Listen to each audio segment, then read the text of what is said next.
జై హనుమత భద్రకాళి మాత నమో నమో జై భారత్ మాతా కి జై. చూడనా, వైసీపీ ప్రభుత్వం కానీ సోషల్ మీడియా సాక్షి వాళ్ళు కానీ వాళ్ళందరూ ఒకటే అంటారు. గతంలో మేము చేసిన ఒక్క పరిశ్రమని ప్రైవేటీకరణ ఆపింది మేమే, ఈరోజు 11,000 కోట్లు వచ్చేదానికి కారణం మేమే. ఇన్ని ఎట్లుంటుందంటే మంచి జరిగితే మాది, చెడు జరిగితే అనవసరం. ఇప్పుడు కాఫర్ డ్యామ్ మొదలైంది, మళ్ళీ ముహూర్తం పెట్టి పోలవరంది. మళ్ళీ కాఫర్ డ్యామ్ నాశనం చేసింది ఎవరు? రివర్స్ టెండర్ ద్వారా నవయుగం నుంచి తీసుకొని కృష్ణారెడ్డికి ఇచ్చింది ఎవరు? దాన్ని నాశనం చేసింది ఎవరు? తర్వాత 2021 డిసెంబర్ అనిల్ యాదవ్ ఏం చెప్పినాడు, అది ఎందుకు ఫెయిల్ అయిపోయా. మళ్ళీ తర్వాత అంబటి రాంబాబు వచ్చి దీని గురించి తెలియదు, ఎప్పుడు పూర్తయితే తెలియదనే అంబటి రాంబాబు గారు చెప్పింది ఏమే. ఇది మీ పాలన.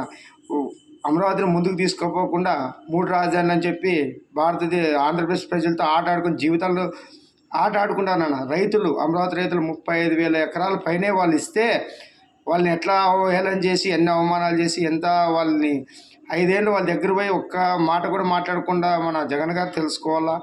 ఇంకా మీరు మాయ చేసుకుంటూ పోతే ఇదేం సాధ్యం కాదు. ఇది వీరభోగ వసంతరాయలు వచ్చే టైం ఆసనమైంది. ఇది వీరభద్ర యుగం. ఎందుకంటే మన ఆయన ఎప్పటికప్పుడు ఎవరి ద్వారా ఒకరి ద్వారా ఆపుతున్నాడు. ఇంక స్వయంగా వచ్చే టైం కూడా ఆసనమవుతుంది. ఇంకా రాజకీయాలు ఎవరేం ప్రయత్నాలు చేయొద్దండి. రాజకీయాన్ని పాతలకి పాలించే రోజులు మన ఆయన వస్తున్నాడు. ఈ వ్యవస్థలన్నీ ఇట్లా నాశనం చేయడానికి కారణం రాజకీయ నాయకులే. ఈరోజు విచ్చలవిడిగా లక్షల కోట్లు ఆస్తులు అంత ప్రజాధనం ఎట్లా దుర్వినియోగం అవుతుంది, ప్రజల మీద బాధలు ఎట్టబడుతున్నాయి, నిత్యావసరాలు ఎందుకు పెరుగుతున్నాయి, సంక్షేమాల ముసుగులు ఎన్ని డబ్బులు దోసుకుపడుతున్నాయి, ఇవన్నీ మీకు ముందుకు అర్థమవుతుంది. మీరు కూడా ప్రజల్లో చైతన్యం రావాలా. ఉచిత విద్య అడగండి. మీరు 0 నుంచి స్టార్ట్ అయితే మీరు డాక్టర్ అవుతారు, ఇంజనీర్ అవుతారు. విద్యలు అటువంటి ఫ్రీగా వచ్చే ఎడ్యుకేషన్ అడగండి.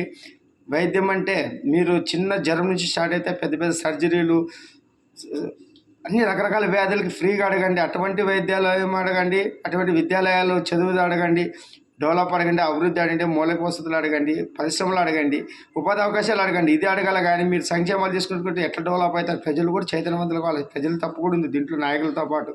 ఇవన్నీ ఆటలు సాగవు. ఇంకా అమరావతికి ఇప్పుడు ముందుకు తీసుకుపోతున్నారు నిధులు తెచ్చి. అదృష్టం కొద్దీ మోడీ గారు వచ్చి మళ్ళీ మన ఆయన వీళ్ళతోనే ముందుకు నడిపిస్తున్నాడు. స్వయంగా మన ఆయన వస్తేనే అమరావతి ఇంకా బ్రహ్మాండంగా తయారవుతుంది. అదంతా ముందుకు అర్థమవుతుంది మీకు. మళ్ళీ మీకు మోడీ గారికి 5 ఏళ్ళ కింద రాజ్యసభలో అసలు బిల్లు పాస్ చేసేకి నంబర్లే లేరు, రాజ్యసభ నంబర్లు. అటువంటిది మీరు పెట్టుకొని మీరు కూడా పోలవరం కంప్లీట్ చేసి అమరావతికి చేసుకుపోయిన 50% ఇప్పటికి మీరే ఇంకా 10 ఏళ్ళు కాదు 20 ఏళ్ళు కూడా మీరు అనుకున్నట్లు ఉండే అవకాశాలు ఉంటుండేమో.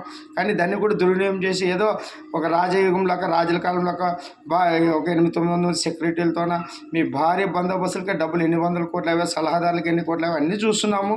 ఇదంతా ఇంకా ఇది శివుడి భూమిరా. ఇది నైనా శివుని భూమిలో మన ఆటలు సాగవు.